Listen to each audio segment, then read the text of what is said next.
Good evening. Today, our fellow citizens, our way of life, our very freedom came under attack in a series of deliberate and deadly terrorist acts.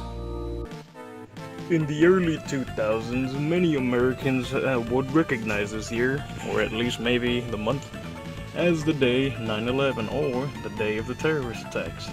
Many people were traumatized, many things were lost, like the Twin Towers, some of the Northwest buildings, because everybody knows that at this point it was an inside job. But memes and jokes aside, it's, I guess, a semi-serious problem that happened in America, but because of that, we got the military stronger than we needed to, and we got even more stupid stuff coming in on the way. But besides that, many things were affected, including the video game industry. Like, did you know originally GTA 3 was gonna have something Twin Tower-like in the game, but after that, it got removed. Same thing with a certain game that was gonna be released on the Sega Dreamcast, known as Propeller Arena, Aviation Battleship Championship, or something like that. Aviation Battle Championship. I got it right at some point. At some given point, this game would have been officially released and developed by the same people who made Virtua Fighter, also known as, I think, AM2 Productions and a few other people. But as far as I know, this would have been a really good addition, because considering the fact that not many online games have actual real-time voice chat, then again, some did, but some of them were just pre-recordings of actual voice clips. So if anything, this would have been, again, way ahead of its time, but due to the 9/11 terrorist attacks, it never got released. Random dog moment. Random cat moment. So now with that small little introduction and 2 introductions away, let's dive right into this game and I guess talk about it, or just show off a few of its capabilities, I guess.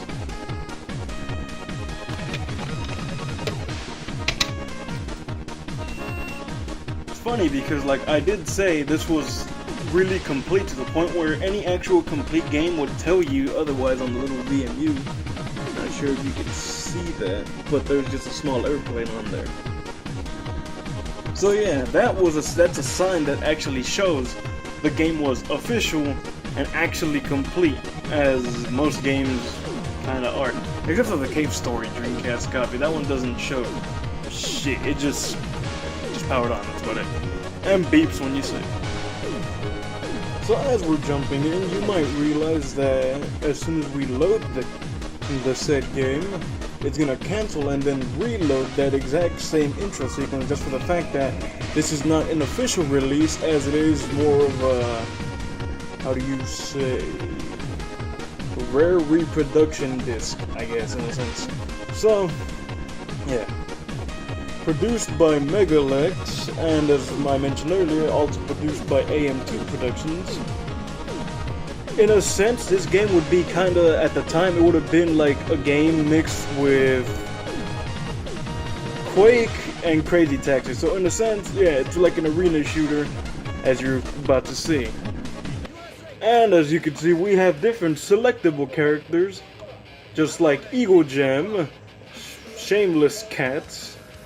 And as you can see, this game is completed. Only thing was, it was pulled just for the fact that you're flying ships in a city.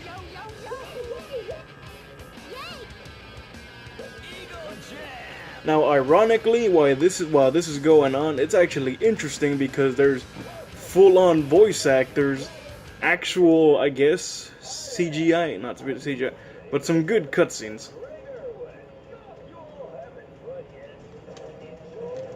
So yeah. Now, as I mentioned before, that this is I can't believe it, but this is one of the main reasons it was cancelled. Tower City. Literally, you're a fucking airplane, I guess, yeah, flying around through the city, shooting at people and having a good jolly time, as we're about to see. So the main point of the game, at least to me it is something obviously like Quake, where you go around, kill people, and have a jolly good time. Not to mention, there's also secret things to do, like loop-de-loops and barrel rolls. and a bunch of other good stuff for a very good time. But this is what the whole game is just all about. It's just fly planes, destroy people, have jolly good fun.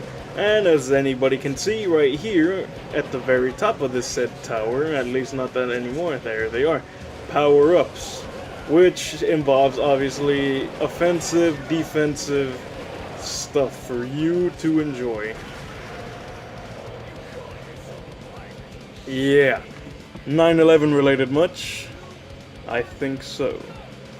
It's funny because, like, I did say this was really complete to the point where any actual complete game would tell you otherwise on the little VMU. Not sure if you could see that, but there's just a small airplane on there. So yeah, that's a sign that actually shows the game was official and actually complete, as most games kinda are. Except for the Cave Story Dreamcast copy, that one doesn't show shit, it just powered on, that's about it. And beeps when you save. Now funny to think, because this game actually has a soundtrack, but I'm not sure if it's actually officially licensed, just like my Crazy Taxi video that I actually got copyright claimed, but I don't blame them because the Offspring is still, you know, an actual band that's still in progress. As to these bands, not sure if they're official anymore, but I can still get copyright claimed off.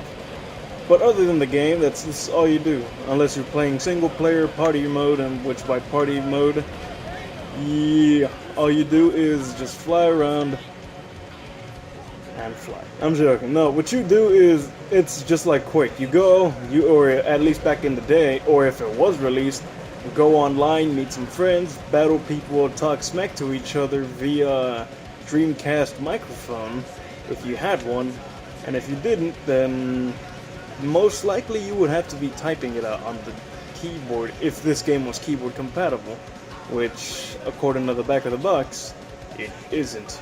But the microphone is. Interesting fact, I just found out that this game, if you would like to say, I don't know, play it as an actual first-person shooter, pressing up on the D-pad will make you go into first-person mode. Pressing it again gives you that third-person, first-person kind of view of your cockpit. Then pressing it up again goes back to regular third-person. Left on the D-pad does nothing. Excuse me while I press that again. Down on the D-pad, same thing. And then, much like any other good flying game, at least to me, I think, the right trigger makes you obviously fly, left trigger makes you stop. Then the A button obviously makes you shoot, and if you collect any of the power-ups that, say, super missiles were, for example, B or Y would be the buttons to use. Like now, it tells me press Y, or push Y. Once I lock onto said target, release it, and wham. But then again, if, much like any good game, you'd like any good game that's in flying, or requires flying, is that you can actually shoot and lock onto them, or get really up close and personal, lock onto them, and have a full-on aerial dogfight, like you're having now. And I'm not sure if you noticed that, but at the bottom screen, power, speed, and damage, depending on one over the other, you can pull off tricks like loop-de-loops, if I can pull one off. But the easiest one is the Hadoken, which is quarter circle left or right, and if you press X, you do said little instant turn, which can save you from crashing into a building. Now, I didn't win, but then again, this would be the actual first time I've played this. I don't know why, I bought it for some reason, never played it, so this would actually be my first time figuring it out. So if anything is, I'm learning this game as I'm going on with this video. As I mentioned before, this is like a party game of some sort. You can actually play up to 4 players split screen if you choose to, but I have no friends. Well, not joking. Well, actually, no, I take that back. I do have friends, but they just don't like playing the Dreamcast, at least not as much as I do. So the only modes available here is Championship, Quick Battle, Training Arena, and if somehow, some way, I could get my Dreamcast to go back online, I could check said network options and just regular options. Training Arena, this is more of the learn how to loop-de-loop kind of way. So we could go check that out right now. So entering Training Arena mode, we could come up to Propeller Stunt, Propeller Challenge, and Propeller Agility. Either way, the stunts will teach you how to dodge stuff, such as barrel rolls, loop-de-loops, weird maneuvers, Hadokens to the left or the right, which is actually kind of fun. So if you would actually take this game online, you would have no problem. Not sure if this game would actually help you train in any way, like airship combat in games, if there's some available on Steam, but other than that, you could do these, and they're actually kind of fun. Now, as I mentioned earlier, this is brand new, so let's just go with... I'll take that back, somebody already played this. As I'm using a used VMU, this is a game I wondered what it was. So, we could mess around and check out level 1. Now, I'm not going to go through all of them, because that would be a long time. So, as you can see, we are prompted with what to do. So, as I mentioned earlier, right Hadoken lets you do that spin, left Hadoken makes you do that, and then triple R makes you speed up. So then again, left Hadoken, right Hadoken, and double speed up, which makes you go fast as fuck. Again, and there you go, a barrel roll. Or not really, more like zoom on through, then right Hadoken. Cleared. Woo. Now I could probably actually fly a real plane. Not really. If I can plug in the Dreamcast controller, that would be nice. But I doubt it, so I'd be the worst pilot ever. Conclusion. This game was actually... This was the main reason it was cancelled. Just because it was going to be released a few days after the 9/11 attack occurred. This was the main reason it was pulled, because of that one stage. If they would have removed it and just kept those other 4, we would have been okay. We would have had an actual Propeller Arena Aviation Championship. But because of that, or because of that attack, you know, we didn't have it. But as I mentioned in one of my videos, or at least I don't think I did, there's a dude on eBay that does rare reproductions and actually re-releases them in a sense. As far as I know, his name is The Dream Lives On. He made this copy as well as the rare, never released version the port of Half-Life 1 on the Dreamcast, which I plan to buy if I can actually acquire that much money, because, you know, I haven't had a job, and the most I've been doing is just try to repair my motorcycle and forging a sword, just because September 1st happened, and if you're in Texas and you know what that means, swords are not legal. So that happened, and back to the main topic. Yeah, Propeller Arena Aviation Championship, Aviation Battle Championship.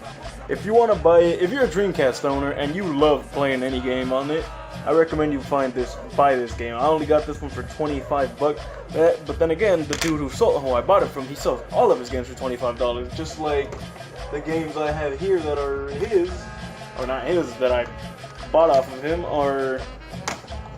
is obviously, like I mentioned earlier, Cave Story on Dreamcast, and believe me, if anybody knows, Power Stone 2 is the most expensive fucking game out there, next to Cannon Spike and a bunch of other games. But he actually put both of the games together in Power Stone Collection. So I didn't pay $200, I paid only $25. And only downside is because Power Stone 1 doesn't work, but why would you buy it for Power Stone 1? I bought it for Power Stone 2, and yes, it's complete, it works, and it's a lot of fun. So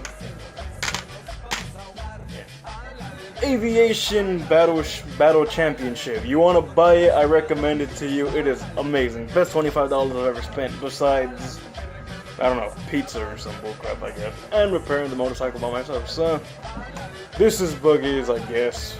Peace out.